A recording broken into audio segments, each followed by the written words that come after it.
there guys, and welcome back to another Monster Super League video. Today we're gonna go ahead and look at the new developer notes. Yes, we got developer notes last night, but I didn't get a chance to actually read them. So let's go ahead and look at this. December 31st, 2019 developer notes. So let's see what this is all about. Hello there everyone. This is Don Jing Lee, the game director of MSL. We are grateful with all the support and love we are constantly receiving from you, dear masters. I am pleased to announce that we have got some good news about the new updates coming in 2020.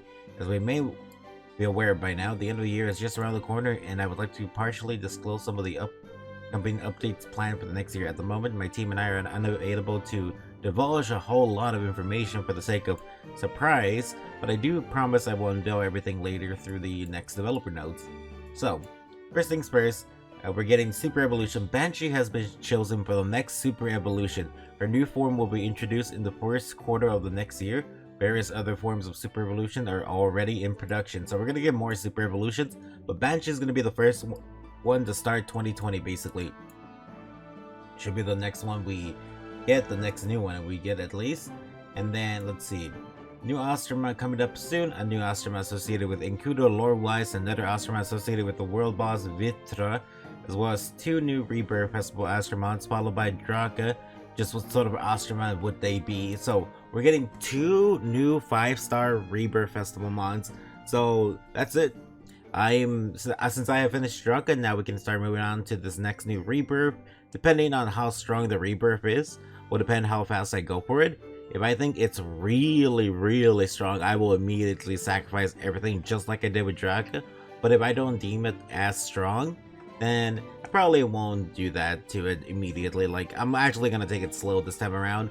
Last time I overdid it with the Draka rebirths. I mean, we have 7 Drakas, Evil 3, so yeah, I did overdo it. New Osterman Link introducing special season in which only natural 3 stars, board, or below are allowed to compete, and now this is what made me super excited.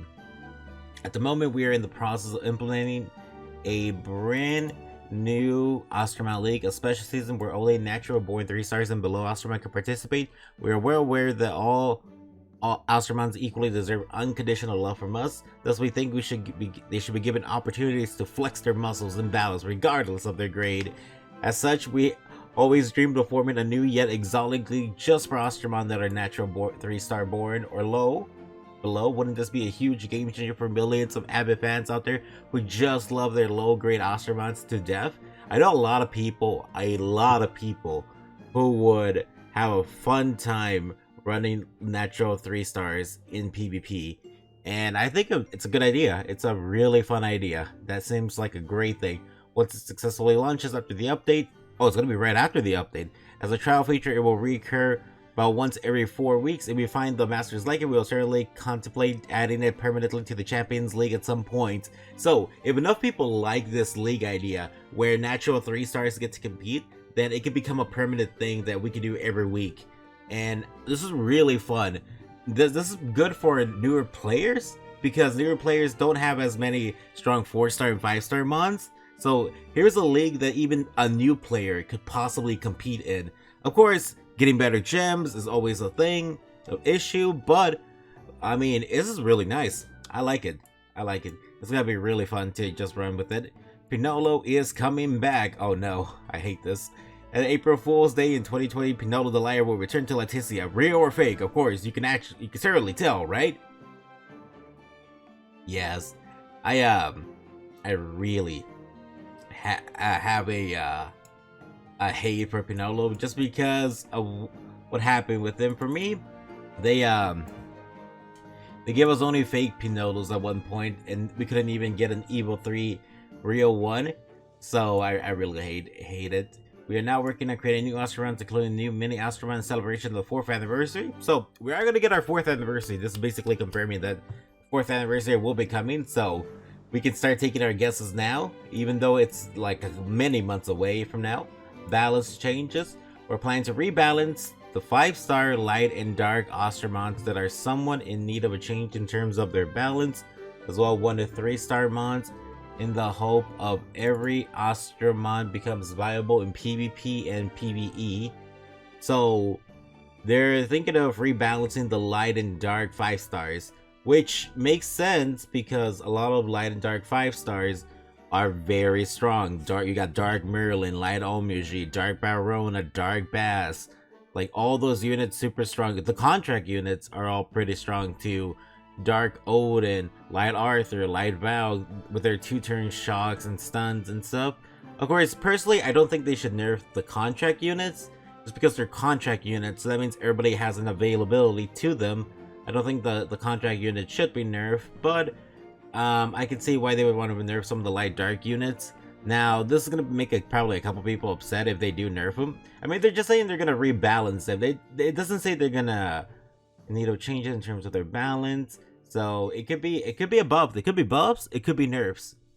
I would have to say there's probably gonna be more buffs because Monster Super League isn't all too much about nerfing. They have nerfed a few things, but they're more about buffing stuff. So they're probably gonna give more uses to the light dark mons than actually nerfs the ones we currently have. So I don't think they would actually nerf stuff. They're very good about not nerfing stuff, unless it's Fire Draka. They did nerf Fire Draka, but they have nerfed a couple things here and there too. But usually, over time, it's not the worst sometimes. Sometimes it's bad. I think I saw somebody said, like Garuda was, like, a big nerf to him before. So, I'm not sure how that goes. There's a lot of light dark 5-stars I don't know about anything about. So, it's, they're probably gonna buff more than nerf. I would say they would probably... The only thing I could see them really nerfing is maybe dark I don't really feel like any of the light dark mons are too strong. The 5-stars at least. I definitely see a lot of light darks that are really weak 5-stars, but yeah. I don't know. You guys tell me your opinion on that. What do you guys think is gonna happen? Think it's gonna be nerfs? You think it's gonna be buffs? I think it's gonna be more buffs than nerfs. I think at worst we're gonna get 2 nerfs for like maybe or like one or 2 nerfs. That's it overall. But like, I don't think it's gonna be that big. We will continuously thrive to improve. I don't think they would also nerf fusion mons because people worked for those fusion mons, so they wouldn't want to do that. They might even buff Light Shiba. Okay, I spent too much time with that. Let's move on. It's rating new skill books. We'll be adding new skill books to all the remaining Ostromons which haven't had one yet. Oh no, Draka's gonna get skill books. Are you guys ready to fully book your Fire Drakas? I gotta save 56 Nat 5 books for all my Drakas. That's gonna be expensive. As part of the December 19 update, improved track system for bugs, errors is now officially up and running, rendering it easier to pinpoint specific types of bugs that are often difficult to find or even glitches that have never yet been reported before. We would like to assure that every master in Leticia that we are always in continuous process of introducing new features and fixing bugs in every update. Also nice bug fixes, improving new player experience. We're currently on a mission redesigning the certain aspects of the game to provide more guidance on the onboarding experience of new players, including but not limited to streamlining tutorials. I think what that means is like they would add little in-game tutorials, like little videos of things that people can do to like help them with stuff. I know other games like on the Astro Guide, or not the Astro Guide, but like in their like little guides or decks or their collection log or whatever it is, they usually have like a little video like showing off what like the mon can do in the game itself.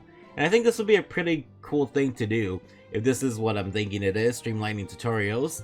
And that would be really nice because there's a lot of different mons that people would just love to see their animations in the guide itself, and this is great, honestly. We're working on pop-up mechanisms in the in-game lobby and better accessibility to existing game features for the new players.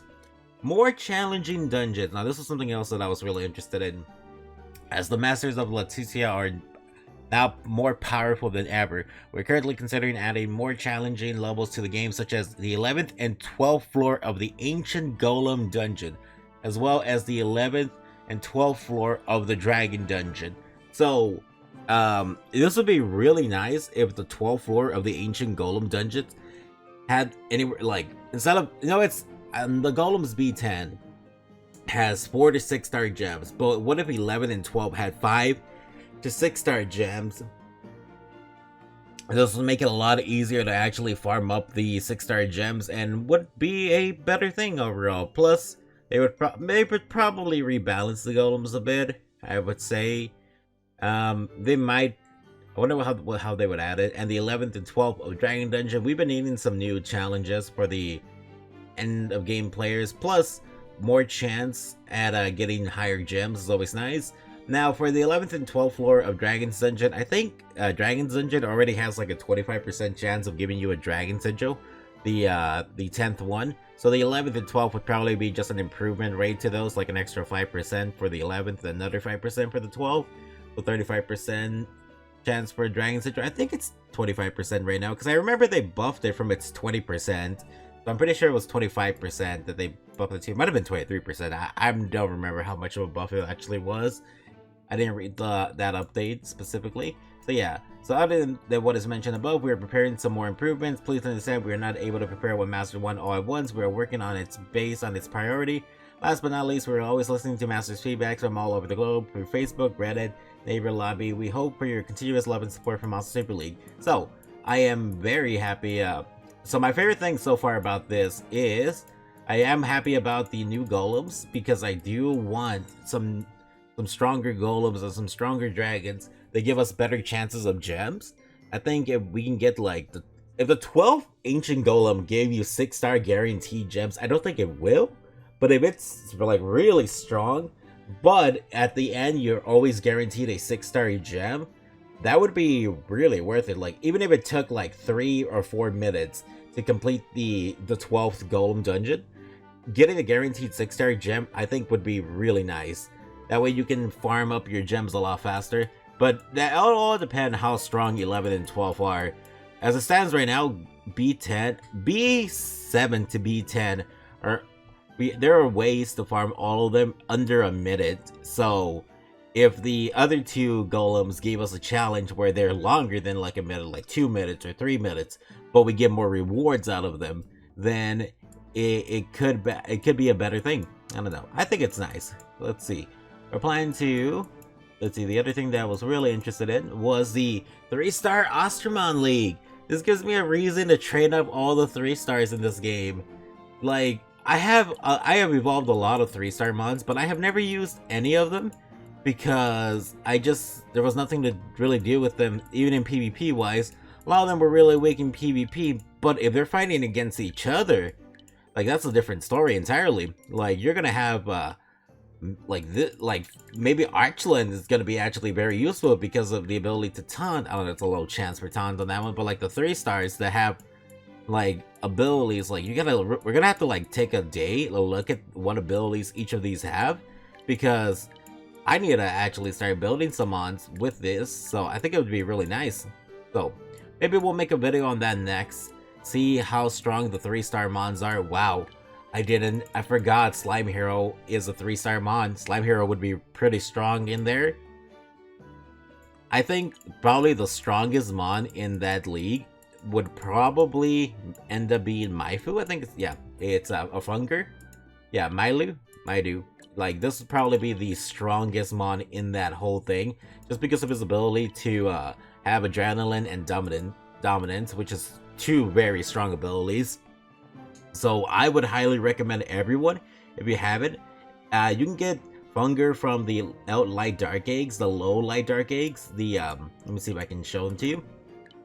These eggs, you can get them from these. So if you hatch for him and you give one, I would definitely recommend building one. But yeah, guys, that's it for this developer notes read. Tell me what you guys think. I think it's really interesting. I think we're gonna have some fun this year with Monster Super League.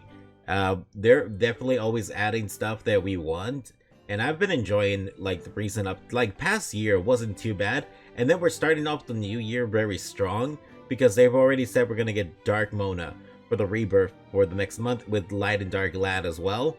Light Dark Mona, Light Dark Lad, 2 really good mods that people have been wanting for a long time. So yeah, y'all have a good one. I'll see you guys again later, and until then, peace.